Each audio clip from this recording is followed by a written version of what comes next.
Então, isto aconteceu.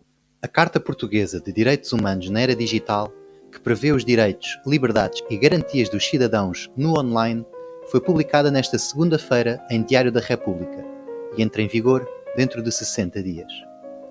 Exatamente, vai ser finalmente possível a toda a gente dizer o que quiser na internet. Histórico. Mas em que consiste exatamente esta nova Lei número 27? Bem, segundo o site oficial da Assembleia da República, absolutamente nada. Por isso, temos que voltar ao público. Para além de cláusulas sobre o direito à privacidade, ao esquecimento e à cibersegurança, todas constantemente violadas com impunidade pelas grandes empresas tecnológicas, encontramos, no artigo 6º, a causa de muita controvérsia: o direito contra a proteção de desinformação. Porque sermos protegidos contra informação potencialmente falsa é um direito, e a possibilidade de sermos nós mesmos a analisar essa informação e chegar às nossas próprias conclusões é uma inconveniência da qual devemos ser protegidos. Exatamente, esta nova lei prevê os direitos e liberdades dos cidadãos no mundo online da mesma forma que eu prevejo que amanhã à noite vai fazer sol. Ou, como diz a própria lei, todos, independentemente da ascendência, género, raça, língua, território de origem, religião, convicções políticas ou ideológicas, instrução, situação económica, condição social, orientação sexual, têm o direito de livre acesso à internet. E sejam censurados caso se oponham à que é considerada a narrativa oficial. Isso está na página a seguir. Mas de onde vem esta excelente ideia de deixar para o Estado a tarefa penosa de selecionar a informação que nós devemos consumir? Bem, tal como todas as boas ideias, foi o PS a chegar-se à frente, com a proposta de lei número 473/4, onde justifica esta medida como uma forma de proteger as sociedades livres do pesadelo orwelliano. Tal como uma instituição absurda, ilógica e burocrática ajuda a prevenir um pesadelo kafkiano. Para além de outra proposta do PAN, que devia pensar duas vezes antes de gastar papel de uma maneira tão estúpida, esta foi a base da nova lei. Notar que esta estratégia de justificar propostas terríveis com desculpas farrapadas não é coisa nova no PS, que já outrora justificara a censura digital com o combate ao discurso de ódio. A sério, devias bué ficar nua. É que esse vestido impede a circulação da minha pila na tua cona. Mas tal como a pior música dos Scorpions, estes maus ventos de mudança vêm de fora, e não apenas de Espanha. O preâmbulo do PS funda-se naquilo que já é pretensão assumida de governação da internet, a partir de discussões do Grupo de Trabalho de Governação da Internet e do Fórum da Governação da Internet, criados pela ONU em 2005. Contudo, foi em 2019 que estas iniciativas começaram a ter mais impacto, com a introdução do Plano de Ação contra a Desinformação da União Europeia. Quais os principais objetivos desse plano? Para combater a desinformação política, a Comissão Europeia apresentou quinta-feira um plano de ação para a democracia. As medidas visam promover a integridade eleitoral, defender a liberdade e o pluralismo da imprensa e combater a desinformação. Quando defendes a liberdade e o pluralismo da imprensa, combatendo a desinformação, devias mesmo tirar esse vestido. Curioso que sempre achei que devia ser a imprensa a averiguar que factos são verdadeiros ou falsos, de acordo com as investigações feitas pelos mesmos, e não de acordo com as instruções de instituições internacionais lideradas muitas vezes por pessoas que não foram eleitas pelo público. Em Portugal, quem tratará da regulamentação será a ERC, a entidade reguladora para a comunicação social. Esta irá ter o poder para apreciar e julgar queixas contra as pessoas singulares e coletivas que propaguem narrativas falsas nas redes sociais e em todas as plataformas digitais.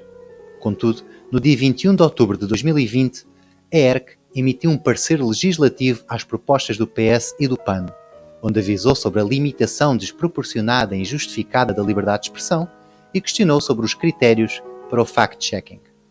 Ou seja, a instituição responsável por investigar estes casos de desinformação está ela mesma própria preocupada com os potenciais limites à liberdade de expressão que estas possam trazer. Pronto, assim ao menos ela tem noção do mal que está a provocar. Eu por menos pensei que estava a ser fodido por um idiota inconsciente e não por um otário calculista. Até outras instituições mostraram-se preocupadas, como a Associação Portuguesa de Imprensa, a Associação para a Promoção e Desenvolvimento da Sociedade de Informação e a ANACOM, a Autoridade Nacional de Comunicações. E como é possível não ficar? Segundo esta lei, a desinformação é definida como toda a narrativa comprovadamente falsa ou enganadora, criada, apresentada e divulgada para obter vantagens económicas ou para enganar deliberadamente o público e que seja suscetível de causar um prejuízo público, nomeadamente ameaça aos processos políticos democráticos, aos processos de elaboração de políticas públicas e bens públicos. Contudo, as principais fontes de notícias falsas são muitas vezes aquelas tidas como as mais credíveis.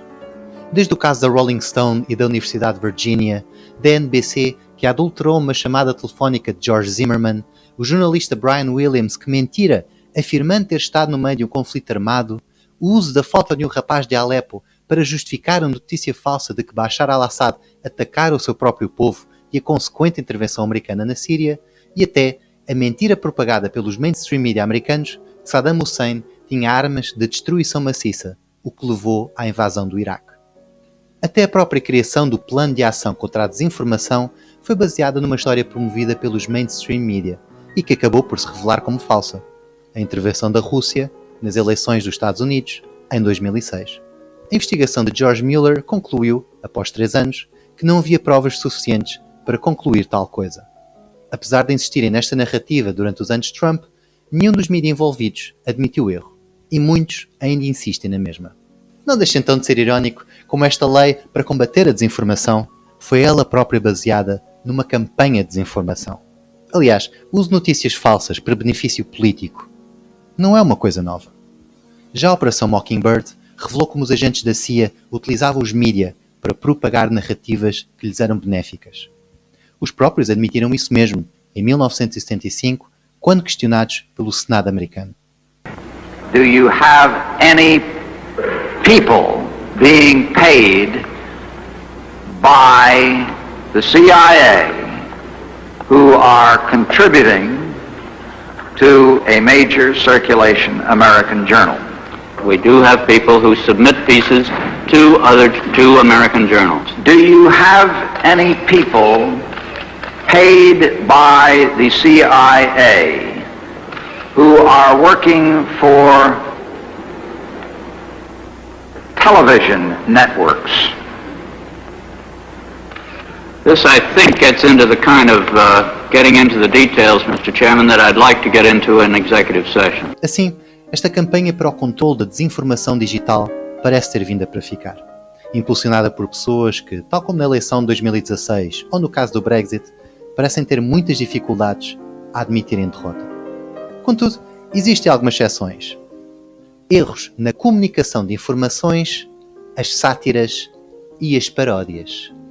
O que faz todo o sentido, visto que esta lei foi um erro que faz uma sátira da liberdade de expressão neste mundo que é cada vez mais uma paródia. Se achas que esta mensagem é importante, subscreve, partilha e comenta. Eu sou o Sombra e obrigado.